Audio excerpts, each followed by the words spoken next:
একমাত্র আল্লাহ ছাড়া এই পৃথিবীতে এবং পরকালে আমাদের আপন বলে কেউ নাই।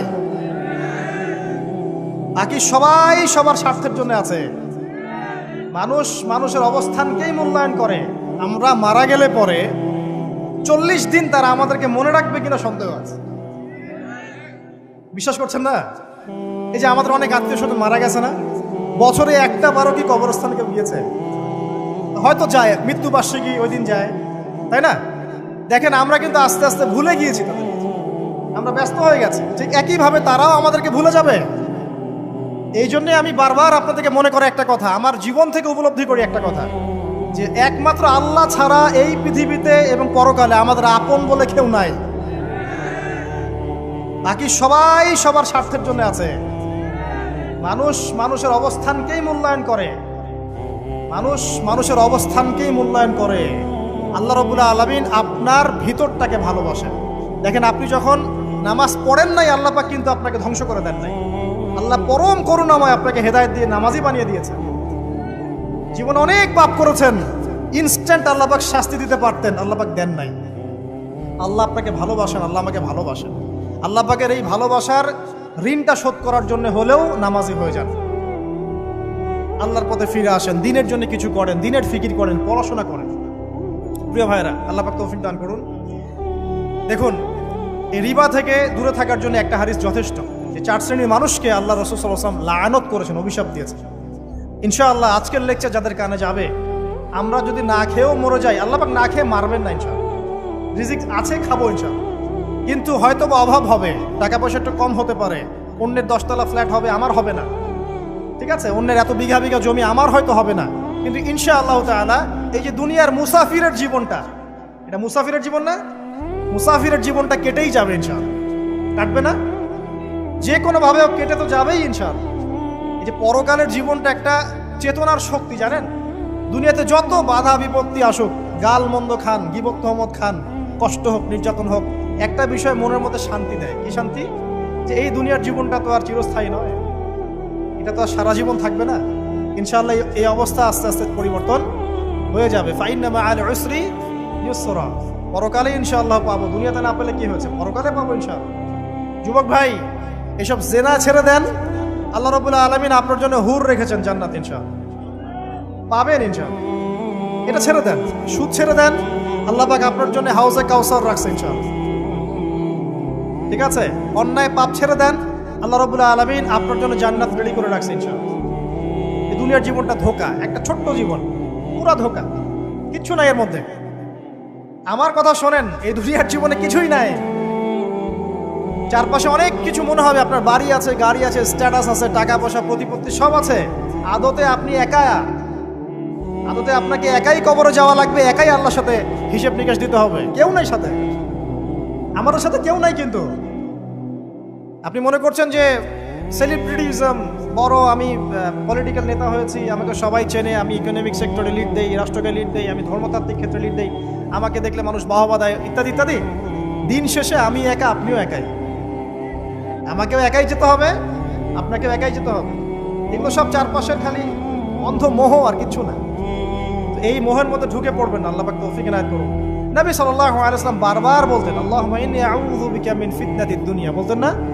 হে আল্লাহ, আমি এই দুনিয়ার ফিতনা থেকে তোমার কাছে আশ্রয় প্রার্থনা করছি। ওয়া ইন্নী আউযু বিকা মিন ফিতনাতিন নিসা, আমি মহিলাদের ফিতনা থেকেও আশ্রয় প্রার্থনা করছি। আরো দোয়া করতেন, আল্লাহুম্মা ইন্নী আউযু বিকা মিন আযাবিল কবর, হে আল্লাহ, আমি কবরের আযাব থেকে আশ্রয় প্রার্থনা করছি। ওয়া আযাবি জাহান্নাম, জাহান্নামের আযাব থেকে আশ্রয় প্রার্থনা করছি। ওয়া মিন ফিতনাতিল মাহইয়া ওয়াল মামাত, জীবন মৃত্যুর ফিতনা থেকে আশ্রয় প্রার্থনা করছি।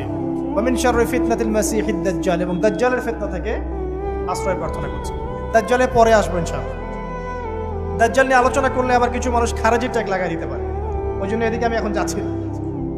হ্যাঁ, সামনে আসি।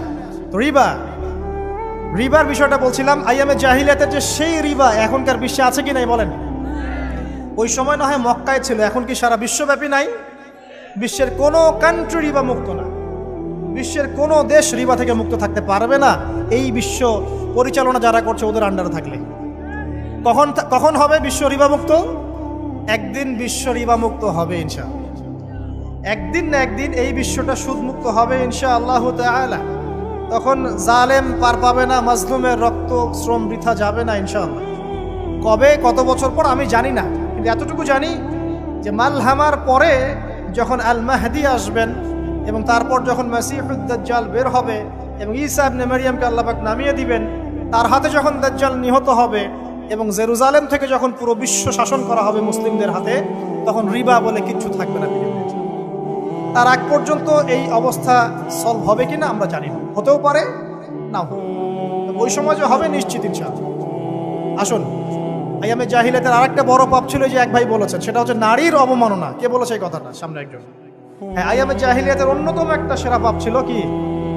নারীর অবমাননা। এটা নিয়ে কি বলতে হবে? এখন ধর্মের মধ্যেও আমরা নারীদেরকে অবমাননা করছি। বহু নামাজি ব্যক্তি আছে আমাদের মধ্যে, দেখবেন বোনের সম্পত্তি দেয় নাই, মেয়েকে শিক্ষিত করতে যাচ্ছেন না। কেন যাচ্ছেন না? ওর কি অধিকার নাই শিক্ষার? আপনি কি জানেন যে আয়েশা রাদিয়াল্লাহু আনহার কাছে বহু সাহাবী হাদিসের তালিম নিয়েছেন, বহু হাদিস শিখিয়েছেন কে? মা আয়েশা রাদিয়াল্লাহু আনহা। তিনি যদি শিক্ষিত না হতেন শেখাতে পারতেন? তো মেয়েদের শিক্ষার দরকার আছে না? হ্যাঁ, কি বিষয় দরকার? তাদের উপযুক্ত পরিবেশ নিশ্চিত করতে হবে, নিরাপত্তা, পর্দা এগুলো নিশ্চিত করতে হবে। তারপরে মেয়েদেরকে আপনি অবশ্যই শিক্ষিত করুন। ঘরের কোণে বসে রাখতে কে বলেছে? আপনি নিরাপদ পরিবেশ দেন, পর্দা দেন, তারা মাদ্রাসা যাবে, পড়াশোনা করবে। ঠিক আছে? আল্লাহ পাক আমাদের মা বোনদেরকে শিক্ষিত করার তৌফিক দান করুন, আমিন। ভালো ভালো কোয়ালিটি সম্পন্ন মহিলা মাদ্রাসা গড়ে তোলেন। আর মেয়েরা যদি শিক্ষিত না হয় তাহলে আমাদের বাড়ির বউরা শিক্ষিত হবে। আর বউ শিক্ষিত না হলে আপনি একা শিক্ষিত হয়ে লাভ নাই। তখন ওই যে বললাম টর্চার সেল, ওই টর্চার সেলে ঢুকতে হবে আর কি। কথা বুঝতে পারছেন না? আগে বিয়ে শাদী করেন, বুঝবেন ইনশাআল্লাহ। যারা করেছেন তারা অলরেডি হাসছে যে মিটমিট করে দেন। ঠিক আছে? আচ্ছা, সামনে আসেন। দেখেন মেয়েদের অবমাননা কিভাবে দেখাবো। সবচেয়ে বড় অবমাননা হচ্ছে ওদের দেহটাকে আমরা এখন পণ্য বানিয়েছি। এই যে পর্নোগ্রাফি দেখেন, এই মেয়েগুলোর ইজ্জতের কোনো দাম নাই। মানে তাদের দেহটাকে একটা ব্যবসার সামগ্রী বানানো হয়েছে। এবং আমি একটা লেকচার দিয়েছিলাম ঢাকায়, নীল দর্পণ, দেখবেন অনলাইনে আছে। ওখানে আমি স্ট্যাটিস্টিক দেখিয়েছি যে সারা বিশ্বে এই যে আমেরিকায় শুধুমাত্র $12 বিলিয়ন ব্যবসা করে পর্ন দিয়ে। এটা একটা ব্যবসা, একটা ইন্ডাস্ট্রি। যেমন ফিল্ম ইন্ডাস্ট্রি আছে, তারপরে গানের ইন্ডাস্ট্রি আছে না, এরকম একটা ইন্ডাস্ট্রি হচ্ছে এই পর্ন ইন্ডাস্ট্রি। এখানে সবাই অ্যাক্টর অ্যাক্ট্রেস, এটা হচ্ছে অভিনেতা অভিনেত্রী। এখানে যা দেখানো হয় এগুলো কিন্তু রিয়েল না, বাস্তব না, সব ফেক। বুঝতে পারছেন না কথা? এগুলো অভিনয়, এগুলো ফেক। এবং এটা একটা ইন্ডাস্ট্রি, এর মধ্য দিয়ে মেয়েদের দেহটাকে পণ্য বানিয়ে সারা বিশ্বে ব্যবসা করছে। এবং এর একটা অন্যতম উদ্দেশ্য হচ্ছে মুসলিম যুবকদের ঈমান যেন নষ্ট করা যায়। কারণ মুসলিম যুবকদের ঈমান চলে গেলে তারা নিশ্চিন্ত যে ওদের পথে আর কেউ বাধা নাই।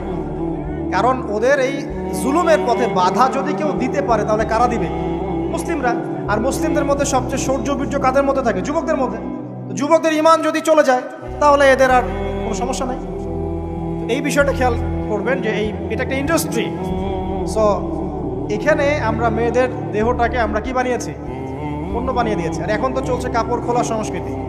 প্রত্যেকটা সেক্টরে আপনি গিয়ে দেখবেন মেয়েদের ইজ্জত, সম্মান, আব্রুটাকে উন্মুক্ত করে এটাকে দিয়ে আমরা বিজনেস করছি। এটা একটা বিজনেস। এখানে সমাধান কি? সমাধান আয়েশা রাদিয়াল্লাহু আনহা। সমাধান কে? সমাধান ফাতিমা রাদিয়াল্লাহু আনহা। সমাধান কে? সমাধান খাদিজা রাদিয়াল্লাহু আনহা। আমাদের মা, আমাদের বোন, আমাদের স্ত্রীদেরকে তাদের মতো করে মানুষ করতে হবে, গড়ে তুলতে হবে ইনশাআল্লাহ। দেখবেন নারীর সত্যিকারের সম্মান নিশ্চিত হবে ইনশাআল্লাহ। ইসলাম কি কখনো বলেছে যে মেয়েরা কাজ করতে পারবে না, পড়াশোনা করতে পারবে না ইত্যাদি? এই নাস্তিকরা তো ঠুনকো যুক্তি দিয়ে আক্রমণ করে। কে বলেছে? সমস্যা এমন ইসলামিক স্টেট আছে যেখানে একটা স্টুডিও, মনে করি স্টুডিও, ছবি তোলা হয়, কথার কথা, সেখানে সব কর্মী মহিলা, কোনো পুরুষ নাই।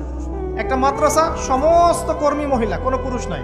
একটা স্কুল, সবাই মহিলা, কোনো পুরুষ নাই। ওখানে মেয়েরাই পড়ে, মেয়েরাই শেখায়। জায়েজ না জায়েজ বলেন? একটা নিরাপদ পরিবেশে যদি মেয়েরাই মেয়েদের দায়িত্ব নিয়ে পড়াশোনা করায়, ব্যবসা করে, অন্য কিছু করে, জায়েজ না জায়েজ? তাহলে পরিবেশ নিশ্চিত করাটা হচ্ছে চ্যালেঞ্জ। ইসলাম বলছে না যে আপনি তাকে একদম অজ্ঞ করে রেখে ঘরের কোণে ফেলায় রেখে দেন, তাকে আপনি পড়াশোনাও শেখাবেন না, সম্পত্তির অধিকারও দিবেন না, কিছুই না। এগুলো ইসলাম কখনো বলেনি। বলেছে? আরে বোকা মানুষ! রাসূলুল্লাহ সাল্লাল্লাহু আলাইহি ওয়াসাল্লামের সময় তো মহিলা সাহাবীরা উহুদের যুদ্ধ করেছে। কি শুনলেন? রাসূল সাল্লাল্লাহু আলাইহি ওয়াসাল্লামের সময় মহিলা সাহাবী উহুদের যুদ্ধও করেছে। উহুদের যুদ্ধের নাম শুনেছেন? ওখানে মহিলা সাহাবীও ছিল তীরন্দাজ। তাহলে মহিলাটা কি করে নাই নবীর যুগে? খাদিজা রাদিয়াল্লাহু আনহা যত বড় ব্যবসায়ী ছিলেন, এখন এত বড় ব্যবসায়ী পাবেন? কোন মেয়ে আছে এত বড় ব্যবসায়ী? উসমান রাদিয়াল্লাহু আনহু যত বড় বিজনেসম্যান ছিলেন, এখন এত বড় বিজনেসম্যান আছে? তো কি ছিল না সেই স্বর্ণ যুগে? ওই স্বর্ণ যুগের সুন্নতি আমাদেরকে আমল করতে হবে। আল্লাহ পাক তৌফিক এনায়েত করুন, আমিন। প্রিয় মা ও বোনেরা, পর্দা ছাড়বেন না। আপনাদের জন্য 4টা কাজ: স্বামীর আনুগত্য করা, লজ্জাস্থানের হেফাজত করা, আপনার 5 ওয়াক্ত সালাত ঠিকঠাক মতো আদায় করা এবং রমজান মাসে সওম রাখা। নবীজি বলেছেন সাল্লাল্লাহু আলাইহি ওয়াসাল্লাম, জান্নাতের যে কোনো দরজা দিয়ে ইচ্ছা আপনি প্রবেশ করতে পারবেন। আপনার জন্য সহজ। আর স্বামীর আনুগত্য বলতে আমি বুঝাইনি স্বামীর দাসত্ব করতে হবে, এটা বলিনি। এখনকার কিছু ফ্যামিলিস্ট মেয়ে আছে, ওরা আনুগত্য শব্দ মনে হয় যে দাসত্ব বলে। আনুগত্য দাসত্ব এক জিনিস না। আনুগত্য কি? স্বামী কোরআন সুন্নাহর অনুকূলে কোনো কথা বলেছে, আপনি মানবেন। স্বামী বলছে পর্দা করো, তোমাকে ভালোবেসে বলছি তুমি পর্দা করো, তুমি আমার অনেক প্রিয় একজন মানুষ, তুমি বেপর্দায় বাইরে যাবা, লোকজন দেখবে, কেমন হয়? ঠিক আছে, তোমাকে তো আমিই বিয়ে করেছি, তুমি আমার, মানুষ তোমাকে দেখবে কেন? ঠিক আছে, তো এখন স্বামী ভালো কথা বলেছে, আপনি শুনলেন, এটা আনুগত্য। আর ওই স্বামী যদি বলে আসো তো আমার কলিগরা এসেছে, ওকে খাবার সার্ভ করতে হবে, আসো খাবারটা পরিবেশন করো, এখন আপনি বেপর্দা হয়ে আপনার স্বামীর কলিগের সামনে খাবার পরিবেশন করতে শুরু করবেন, এটা কি আনুগত্য করতে হবে? এটা তখন আপনি আনুগত্য করবেন না। সিম্পল, কোরআন সুন্নাহর অনুগত কাজে আপনি স্বামীর আনুগত্য করবেন, বিপরীতে গেলে আপনি করবেন না। স্বামীর আনুগত্য মানে স্বামীর দাসত্ব নয়। আর এই হাদিসটা আপনি কেন ভুলে যান যে আল্লাহ রাসূল সাল্লাল্লাহু আলাইহি ওয়াসাল্লাম বলেছেন আল্লাহ ছাড়া যদি কাউকে সেজদা করা যেত, সম্মান বুঝাচ্ছেন, আল্লাহ ছাড়া যদি কাউকে সেজদা করা জায়েজ হতো, আমি মেয়েদেরকে বলতাম যেন স্বামীকে সেজদা করে। কেন? কারণ আপনাকে রেসপন্সিবিলিটি, আপনার খাবার, আপনার ফুড, আপনার শেল্টার, আপনার মানে পুরো দায় দায়িত্ব নিজের হাড় ভাঙা পরিশ্রম দিয়ে, জীবনের ঝুঁকি নিয়ে স্বামী আপনার জন্য করে। সে আপনার সম্মান পাওয়ার যোগ্য তো? সে কি আপনার সম্মান পাওয়ার যোগ্য নয়? আপনি যদি সম্মানের হক আদায় না করতে পারেন তাহলে আপনি অকৃতজ্ঞ। আর অকৃতজ্ঞ মেয়ে কখনো জান্নাতে যাবে? একটা হাদিসে আছে বেশিরভাগ মেয়ে জাহান্নামের যাওয়ার অন্যতম কারণ হচ্ছে তারা স্বামীর সাথে কুফরি করে। কি করে? মানে সারা জীবন স্বামী ভালোবেসে যায়, ভরণ পোষণ দিয়ে যায়, সব চাহিদা পূরণ করে যায়, একদিন দেখবেন কথা কাটাকাটি হয়েছে, ওই দিন বলে বসবে যে তোমার কাছে আমি কিচ্ছু পাই না। এই যে কুফরি, এই কারণে তারা জাহান্নামে যেতে পারে বেশি। আল্লাহ হেফাজত করবে। আরেকটা কারণ হচ্ছে যে বেপর্দা। আপনাকে 4টা মূলনীতি ফলো করতে হবে। 1, এমন কোনো পোশাক পরবেন না যে পোশাকটা আটো সাটো, যেটা পরলে আপনার গায়ের কাঠামো বোঝা যায়। এটা বোরখা হলেও পরা যাবে না। আমি কি বুঝাতে পারছি? ডিজিটাল বোরখা দেখেন নাই? দেখছেন? মাশাআল্লাহ। আর কারা কারা দেখছেন? এদিকে চোখ বেশি যায় না? আচ্ছা, এমনি দেখা যায়, চোখ দিতে হয় না, এমনি দেখা যায়। ডিজিটাল বোরখা চলবে না, ডিজিটাল বোরখা চলবে না। আমার মত, এটা আমি মত দিচ্ছি, আমি আল্লাহর রাস্তায় সময় দিয়েছি অনেক দিন, এবং এখানে যে পর্দাটা শেখানো হয় এরকম পর্দা আমি অন্য কোথাও দেখিনি। এত চমৎকার পর্দা শেখানো হয়। কারা কারা সময় লাগিয়েছেন? 3 দিন 7 দিন সময় দিয়েছেন কারা কারা? বেশিরভাগই দেন নাই। সমস্যা নাই, দিতে হবে, আমি বাধ্যতামূলক বলিনি আপনাকে। বলেছি এখানে পর্দা শেখানো হয়, চমৎকার পর্দা শেখানো হয়, যে এখানে চোখটা পর্যন্ত তাদের ঢেকে রাখার তালিম দেওয়া হয়। যাই হোক, যেখানেই শেখেন, অ্যাটলিস্ট পর্দাটা শিখলেই হলো। এমন পোশাক হবে না যেই পোশাকটা আটো সাটো, যেটা পরে আপনার গায়ের কাঠামো বোঝা যায়। 2 নম্বরে এমন পোশাক পরা যাবে না যেই পোশাকটা পরলে বাহির থেকে ভিতরের অঙ্গ দেখা যায়। দেখেছেন? দেখেন নাই? দেখছেন হুজুর? আচ্ছা, আপনারা তো সব দেখেন দেখি। তারপরে 3 নাম্বার, এমন পোশাক পরা যাবে না যেটা অমুসলিমদের সাথে সাদৃশ্য আছে। কথা বুঝতে পারছেন? অমুসলিমদের ধর্মীয় বিষয়ের সাথে সাদৃশ্য আছে এমন পোশাক মুসলিম মেয়েদের পরা যাবে না। এর মানে এই নয় যে অন্য ধর্মকে আপনি আক্রমণ করবেন, এটাও নয়। যে যার ধর্ম তাদের স্বাধীনতা মতো পালন করবে। মুসলিমরা বাধা দিবে না। মুসলিমরা দাওয়াত দিতে পারে। কি করতে পারে? দাওয়াত দিতে পারে যে ভাই, যে লা ইলাহা ইল্লাল্লাহর কনসেপ্ট আপনাকে বোঝাচ্ছি, আল্লাহ ছাড়া কোনো মাবুদ নাই, মুহাম্মদ সাল্লাল্লাহু আলাইহি ওয়াসাল্লাম সর্বশেষ রাসূল, এই কোরআন পড়ুন, হাদিস পড়ুন, দেখুন এটাই হচ্ছে মানবতার মুক্তির সনদ। এরপর যদি সে ইসলাম কবুল করে আলহামদুলিল্লাহ, যদি না করে এর হিসাব কে দিবে? সে নিজে দিবে। এর হিসাব কি আমাকে দেওয়া লাগবে?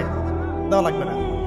তো অমুসলিমদের সাথে সাদৃশ্য আছে এমন পোশাক চলবে না। আর 4 হচ্ছে পুরুষরা মেয়েদের পোশাক পরতে পারবে না, মেয়েরা পুরুষদের পোশাক পরতে পারবে না। জি, আপনাদেরকেই বলছি, আপনারা জিন্স পরতে পারবেন না, মেয়েদেরকে বলছি, এবং টি শার্ট পরতে পারবেন না। আপনারা ওই যে যা ইচ্ছা তাই ড্রেস পরে বলবেন যে 1000 বছরের সভ্যতা সংস্কৃতি, এসব বাজে কথা চলবে না এখানে। এটা 1000 বছরে কোনোদিনও আমাদের দাদা নানিরা এগুলা কখনো পরে নাই। পড়ছে? আপনার দাদি কখনো ওইরকম পরছিল শাড়ি? তো যে বললো 1000 বছর থেকে পরে আসতেছে নাকি?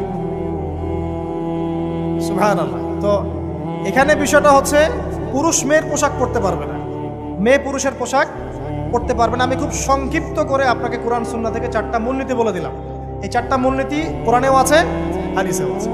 আসেন, এই যে নারীর অবমাননা, এই বিষয়টা আইয়ামে জাহিলিয়াতে যেমন ছিল, এখন দেখবেন আরো বড় পরিসরে এসেছে। আসে নাই? এই যে ফ্যাশন শো, দেহের প্রদর্শনী, বিভিন্ন ফিল্মস দেখবেন, ফিল্ম ইন্ডাস্ট্রিজে দেখবেন, মিউজিকে দেখবেন, পর্নে দেখবেন, মেয়েদের দেহটাকে নিয়ে ব্যবসা করা হচ্ছে। আগে তো না হয় কন্যা সন্তান হলে জীবন্ত পুঁতে ফেলতো নাকি? এখন যদি গর্ভের বাচ্চা মেয়ে জানে, অনেকে আগেই মেরে ফেলে। বুঝেন নাই মনে হয়?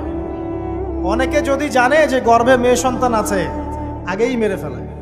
এমন অনেক দেশ আছে, আমি নাম বলছি না দেশের সঙ্গত কারণে, যে সে দেশে এরকম মেয়ে সন্তানকে এই যে খালাস করে ফেলার, নষ্ট করে ফেলার, ভ্রূণ নষ্ট করার আলাদা ক্লিনিক আছে, আলাদা হসপিটাল আছে। বলে নাউজুবিল্লাহ। তো আসলে ওই 1450 বছর আগের মানুষটা বেশি বর্বর ছিল না আমরা বেশি বর্বর? এই অধিকারের কথা বলে বলে আমরা মেয়েদের দেহটাকে নিয়ে এখন মস্করা করছি, তামাশা করছি। সবচেয়ে সেরা অধিকার কোথায় পাবে? কোরআনে পাবে, হাদিসে পাবে, ইসলামে পাবে। তার পর্দা নিশ্চিত হবে, দেহ সেফ থাকবে, তার ইজ্জত নিশ্চিত হবে, ইজ্জত সেফ থাকবে, তার সম্মান সেফ থাকবে, তাকে রাজরানীর মতো স্বামী বাসায় রাখবে, কারণ সে হচ্ছে তার কাছে সবচেয়ে মূল্যবান প্রিয় বস্তু। শুধু তাই নয়, সম্পত্তির অধিকার তাকে দিতে হবে। একজন মেয়ে তার ভাইয়ের সম্পত্তি পাবে, তার বাবার সম্পত্তি পাবে, তার স্বামীর সম্পত্তি পাবে, সব দিক থেকে সে সম্পত্তি পাবে। আর একজন ছেলে কিন্তু সব দিক থেকে সম্পত্তি পাবে না। এই বিষয়গুলো যখন এক শ্রেণীর মানুষ বোঝে না, তখন ইসলামের বিরুদ্ধে অহেতুক প্রপাগান্ডা চালানো শুরু করে। সবচেয়ে সেরা সম্মান রক্ষার উদাহরণ দেয়া হয়েছে ইসলামে, কোরআনে এবং হাদিসে। এই কথাটা আপনাদের মা বোনদেরকে বোঝাবেন, তবে নম্রতার সাথে বোঝাবেন, কারণ উচ্চবাচ্য করলে তারা কথা শুনবে। আল্লাহ রাসূল সাল্লাল্লাহু আলাইহি ওয়াসাল্লাম বলেছেন, কিছুটা বাঁকা হাড় দিয়ে তাদেরকে তৈরি করা হয়েছে। যদি আপনি শক্ত করে চাপ দিতে যান তাহলে ভেঙে যাবে, আর যদি আপনি ওই অবস্থায় ছেড়ে দেন তাহলে বাঁকাই থেকে যাবে। এখানে আপনাকে হিকমা অবলম্বন করতে হবে। আল্লাহ পাক তৌফিক দান করুন। একটা বিষয় বলছিলাম, ওই যে শিরকের পাপ এখন গ্লোবালাইজেশন হয়েছে না, ওই সুদের পাপ এখন গ্লোবালাইজেশন হয়েছে না। গ্লোবালাইজেশন বোঝেন? মানে বিশ্বায়ন, পুরো বিশ্বে ছড়িয়ে পড়েছে না। আরেকটা হচ্ছে এই যে মেয়েদের অবমাননা, এটা সারা বিশ্বে ছড়িয়ে পড়ে নাই? আচ্ছা, আর দুটা বলবো, এরপর বলে আমি শেষের দিকে যাচ্ছি। আসা, একটা হচ্ছে মাদক। আইয়ামে জাহিলিয়াতের অন্যতম সেরা পাপ ছিল কি? মাদক। ওই যে বলছেন জাহিলি যুগ, কেন বলছেন জাহিলি যুগ? বিকজ ওইখানে মাদক খেত মানুষ বেশি। এখন বলেন, ওখানে না হয় মক্কায় মাদক খেত মানুষ, এখন সারা বিশ্বে মাদক ছড়িয়ে পড়ে নাই? বেশি না কম? এখন এই যে নতুন নতুন মাদক আসছে, ইয়াবা, আরো নাকি কি কি আসছে নতুন নতুন, আমরা নামও জানি না। এই যে গাজার নাম জানি, ফেন্সিডিলের নাম জানি, আর কি কি আছে, হিরোইন বলেন, আর দু একটা, আফিম, আর কি আছে? হ্যাঁ, রেন্ডি, সুবহানাল্লাহ, এই নামও কখনো শুনি নাই আমি। আচ্ছা শোনেন, বিষয়টা হচ্ছে, দেখুন এই বিষয়টা কি হালাল না হারাম? আচ্ছা, এটাকে যদি আমরা হালাল করে নেই তাহলে কি হবে? কুফরি হবে না শিরক হবে? শিরক কুফর দুটোই হচ্ছে। কিন্তু এখন মক্কার কিছু মানুষ মাদক খেয়েছে বুঝলাম, আল্লাহ রাব্বুল আলামিন ধাপে ধাপে এখান থেকে বের করেছেন। প্রথমে বলেছেন মদ খেয়ে নামাজের ধার কাছে যেও না। হ্যাঁ, তারপরে বলেছেন এই যে মাদকে কিছুটা উপকার আছে কিন্তু বেশি ক্ষতি। তারপর বলেছেন খেয়ে নামাজের কাছে যেও না। তারপর ধাপে ধাপে শেষের দিকে এসে আল্লাহ পাক বলেছেন যে এটাকে ছেড়ে দাও। সূরা মাইদায় পড়ে দেখেন, এটা শয়তানের কাজ। তখন সাহাবায়ে কেরাম রাদিয়াল্লাহু আনহুম পুরোপুরি মাদক থেকে নিজেদেরকে মুক্ত করলেন। এরপরে কি কখনো তারা মাদক ছুঁয়েও দেখেছেন? বরং মাদকদ্রব্য সেবন করলে 40টা লাঠি বেত্রাঘাত করতে হয় ইসলামিক শাস্তি। কয়টা লাঠি? আর উমর রাদিয়াল্লাহু আনহুর সময়ে 40 লাঠিকে বাড়িয়ে 80 লাঠি করা হয়েছে। কত লাঠি? 80 লাঠি। কিন্তু আরো একটা পাপের শাস্তি আছে, বলবো? অপবাদ। এখন যেটা বেশি দেওয়া হয়, অপবাদ, মিথ্যা অপবাদ, সতী সাদী নারীর উপরে মিথ্যা অপবাদ, এর শাস্তি হচ্ছে 80 লাঠি। আবার 100 লাঠির শাস্তি আছে, 100 লাঠি। এটা কিসের জানেন? জিনা। জিনা এই যে যারা করছেন, এর শাস্তি হচ্ছে 100 লাঠি। তাও জনসমক্ষে দিতে হবে, গোপনে না। আর 1 বছরের জন্য এলাকা ছাড়া করতে হবে। রজম একটা শাস্তি আছে, রজম। এটা কি? রজম মানে পাথর নিক্ষেপ করে হত্যা। এটা তো বর্বর, তাই না? অমানবিক, মধ্যযুগীয়। এসব কথা শুনছেন না? শোনেন, কিছু কিছু বিষয় আছে যে বিষয়গুলো করার পরে এই পৃথিবীতে মানুষ বেঁচে থাকার অধিকারটা হারিয়ে ফেলে। কথা বুঝতে পারছেন না? কিছু কিছু পাপ আছে, এগুলো করলে পরে মানুষ এই পৃথিবীতে বেঁচে থাকার অধিকারটা হারায় ফেলে। যেমন কোনো বিবাহিত ব্যক্তি যদি জেনা করে, নাউজুবিল্লাহ, কোনো ছেলে যদি কোনো ছেলের সাথে যৌন সম্পর্ক করে, সমকামী করে, বা এটাকে যেটা গে মানে যেটা কি বলে, সমকামিতা, ঠিক আছে, এই কাজ যদি কেউ করে, নোংরা কাজ যদি কেউ করে, কোনো মেয়ে যদি কোনো মেয়ের সাথে এরকম কোনো কাজ করে, একই পাপ। এইসব পাপ করলে পরে এই পৃথিবীতে বেঁচে থাকার অধিকারটা সে হারিয়ে ফেলে। কথা কি বুঝতে পারছেন? আচ্ছা, তখন শাস্তি হচ্ছে আল্লাহ রাব্বুল আলামিন পাথর নিক্ষেপ করে হত্যা করতে বলেছেন। কারণ হচ্ছে সে এত গর্হিত একটা কাজ করেছে যেটা এই শাস্তি পাওয়ার সম্পূর্ণ যোগ্য। এবং কওমে লূত নামে যে কওম ছিল, ওই কওমটাকে আসমানে উঠিয়ে আল্লাহ পাক পাথর বর্ষণ করে এভাবেই শেষ করে দিয়েছে। জর্ডান একটা দেশ আছে না, জর্ডান, জর্ডানের পাশে ডেড সি নামে একটা জায়গা আছে, ডেড সি, মৃত সাগর। ওইখানে সাদুম নামে একটা গোত্র থাকতো। কোন গোত্র? সাদুম। ওই সাদুম গোত্র এরকম সমকামী ছিল। আল্লাহ রাব্বুল আলামিন লূত আলাইহিস সালামকে পাঠিয়েছিলেন, তারা হেদায়েতের বাণী শোনে নাই। আল্লাহ পাক ওদেরকে আসমানে উঠিয়ে পাথর নিক্ষেপ করে উল্টা দিকে দাফন করে দিয়েছে। কিছু কিছু পাপ আল্লাহ পাক সহ্য করেন না, আল্লাহ পাকের আরশ কেঁপে ওঠে। এই পাপগুলো সেরকম পাপ। কথা বুঝতে পারছেন? তো এই যে জিনা, পর্নোগ্রাফি, ব্যভিচার, পরকে, এগুলোর মধ্য দিয়ে আমরা নারীর অবমাননা করছি না? এবং ধর্মের মাধ্যমেও মাঝে মাঝে করছি, যখন আমরা ধর্মের নামে মেয়েদের অধিকার দিচ্ছি না। অনেকেই সম্পত্তির অধিকার দিচ্ছেন না, অনেকেই শিক্ষিত করছেন না, অনেকেই আরো যৌতুক নিচ্ছেন না, যৌতুক নিচ্ছেন না অনেকেই। যে বিয়ের সময় যৌতুক নেয়, এটা তো মেয়ের উপর, মেয়ের পিতার উপর টর্চার করা, সম্পূর্ণ হারাম, সম্পূর্ণ হারাম। তারপরে দেখবেন, রিপোর্টগুলো পড়ে দেখবেন যে এই বছর 2000 কত, এটা 22, এই 22-এই গভর্নমেন্ট রিপোর্ট অনুযায়ী নিবন্ধিত প্রায় 1339টা ধর্ষণের মামলা হয়েছে। তো এটা এখন অ্যাভেলেবল, যে কোনো সব জায়গায় ধর্ষণ হচ্ছে, এখন অ্যাভেলেবল। মানুষ এটাকে স্বাভাবিক মনে করছে, এখন নর্মাল, নর্মাল ধর্ষণ হতেই পারে, মানুষ এখন এমন মনে করছে। প্রত্যেক দিন পেপার খুলবেন, দেখবেন রেপের খবর, প্রত্যেক দিন খবর শুনবেন ধর্ষণের খবর। আর সব খবর তো আসে না, আসে হয়তো 10%, 20%, 30%, বেশিরভাগই আসে না। এলাকায় মোড়ে মোড়ে দেখবেন, গ্রামে গঞ্জে শহরে বন্দরে খালি ইফটিজিং, ইফটিজিং দেখবেন, খালি ইফটিজিং। মেয়েদেরকে যৌন হয়রানি করা হচ্ছে, বাসে, অটোতে, টেম্পুতে, সব জায়গায়। বাসের মধ্যে মেয়েকে রেপ করে ফেলা হচ্ছে। একটা বাচ্চা মেয়ে যে বোঝেও না যে সেক্সুয়াল বিষয়গুলো কি জিনিস, ওকেও রেপ করা হচ্ছে। এই যে মহামারী, আপনি তো বুঝতে পারছেন না যে আমরা কোন সমাজে আছি। এই সমাজে আপনার মেয়ে তো সেফ না, আমার মেয়ে তো সেফ না। আমার মেয়ে, আপনার মেয়ের ভবিষ্যৎ কি হবে, এর ভবিষ্যতের নিশ্চয়তা কে দিবে? আপনার মেয়ের ইজ্জতের ভবিষ্যতের নিশ্চয়তা কে দিবে? এই নিশ্চয়তা দেওয়ার মতো মানুষ কোথায়, নেতা কোথায়? কারো ঘরের স্ত্রী, কারো ঘরের বোন, কারো ঘরের মেয়ে এখন সেফ না। যে কোনো জায়গায়, যে কোনো বাসে, ট্রাকে, ট্রেনে, অটোতে, সব জায়গায় হতে পারে। আর এগুলোকে আমরা প্রমোট করছি, এখন নগ্নতাকে প্রমোট করছি, পর্নকে প্রমোট করছি। এই নগ্নতা, পর্ন, এসব দিয়ে মানুষের মাথাটাকে পুরো জানোয়ার বানিয়ে ফেলা হয়েছে। পর্ন দেখাতে দেখাতে ছেলেদের মাথাটাকে জানোয়ার, পশু বানিয়ে ফেলা হয়েছে। এরা এখন বোঝে না যে মেয়ে কি জিনিস, মা কি জিনিস, বোন কি জিনিস, তাও বোঝে না। ভাই বোনের সাথে জেনা করেছে, চাচাতো বোন চাচাতো ভাইয়ের সাথে জেনা করছে, চাচাতো ভাই ফুফাতো বোনের সাথে জেনা করছে।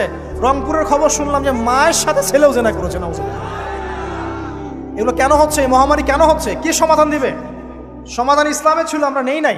সমাধান হচ্ছে, প্রথম সমাধান অশ্লীলতার মহামারী বন্ধ করতে হবে, পর্দা নিশ্চিত করতে হবে, পর্নোগ্রাফির সমস্ত সাইটগুলো বন্ধ করে ফেলতে হবে।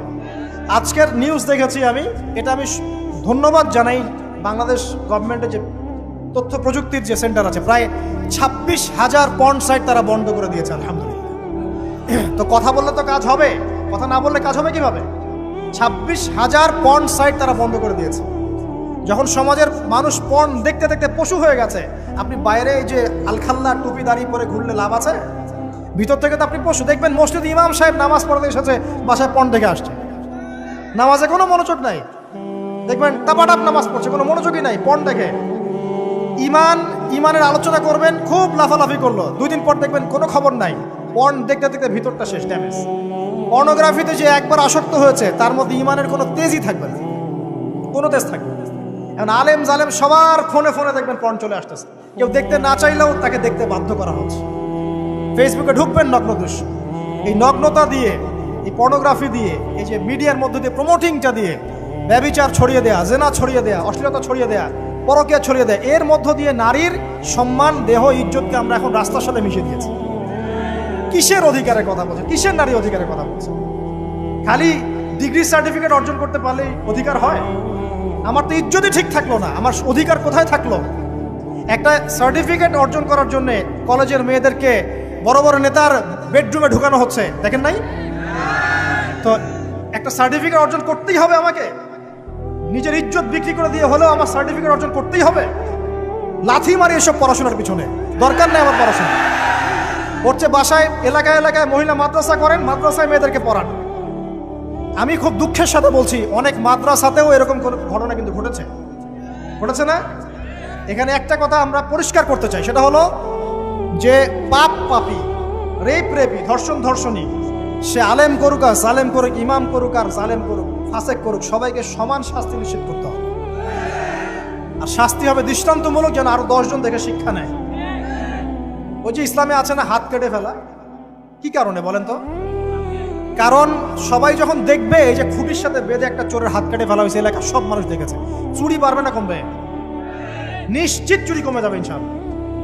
এই যে নারীর অবমাননার ওই যুগের চেয়ে এই যুগে বেশি না কম? আপনি ভালো করে আল্লাহর নূর দিয়ে দেখেন। আমি প্রথমে বলেছি, শুধু বাইরের চোখ দিয়ে দেখলে সব বুঝতে পারবেন না। আল্লাহ পাকে নূর দিয়ে দেখেন, কোরআন সুন্নাহর গভীর জ্ঞান দিয়ে দেখেন, দেখবেন ওই জাহিলিয়াতের চেয়ে 1000 গুণ বেশি জাহিলিয়াত এখনকার বিশ্বে চলছে। আল্লাহ পাক আমাদের মা বোনদের ইজ্জত হেফাজত করুন, তাদের সম্মান হেফাজত করুন। আমরা দোয়া করি আল্লাহ পাক তাদেরকে উচ্চশিক্ষায় শিক্ষিত করুন, নিরাপত্তা নিশ্চিত করুন। কেউ যদি ওদের দিকে খারাপ চোখ তুলে তাকায়, আল্লাহ পাক সেই চোখকে যেন ধ্বংস করে দেন। আল্লাহ পাক তাদের ইজ্জতের প্রতি যদি কেউ খারাপভাবে হাত বাড়ায়, তাদের শাস্তি যেন নিশ্চিত করার তৌফিক আল্লাহ পাক আমাদেরকে দান করে। আল্লাহ পাক আমাদের মা বোনদেরকে মহামূল্যবান মনে করে আমাদেরকে হেফাজত করার তৌফিক দান করুন, আমিন। আর তাদেরকে যারা নগ্ন করতে চায়, আল্লাহ পাক এদেরকে ধ্বংস করে ছেড়ে দিন, আমিন। আল্লাহ পাক বলেছেন, যারা চায় মুমিন মুসলিমদের সমাজে অশ্লীলতা ছড়িয়ে পড়ুক, দুনিয়া এবং আখিরাত উভয় জাহানে আল্লাহ পাক এদেরকে ধ্বংস করুন। আরেকটা বলে শেষ করি, সেটা হলো, কয়টা বলেছি ভাই? জাহিলিয়াত। ইমাম মুহাম্মদ বিন আব্দুল ওয়াহাব রাহিমাহুল্লাহ, তার একটা বইয়ের মধ্যে 1000টা জাহিলিয়াত আছে। আমি 5টা বাছাই করেছি। কয়টা? 5টা। কয়টা বলেছি? 4টা। এক হচ্ছে কি বলেছিলাম? শিরক, আছে না নাই? রিবা এখন আছে না নাই? 3 নাম্বার কি ছিল? মাদক। আর 4 নাম্বার নারীর অবমাননা। মাদক তো বুঝলেন, এটা তো আমার চেয়ে আপনারা ভালো বুঝেন, মাদক সব জায়গায় আছে। একটা কথা বলি, দেখুন মাদক নিয়ে একটা কথা বলি, শুনুন। আপনাদের কি কখনো গায়ে কখনো ফোড়া হয়েছে?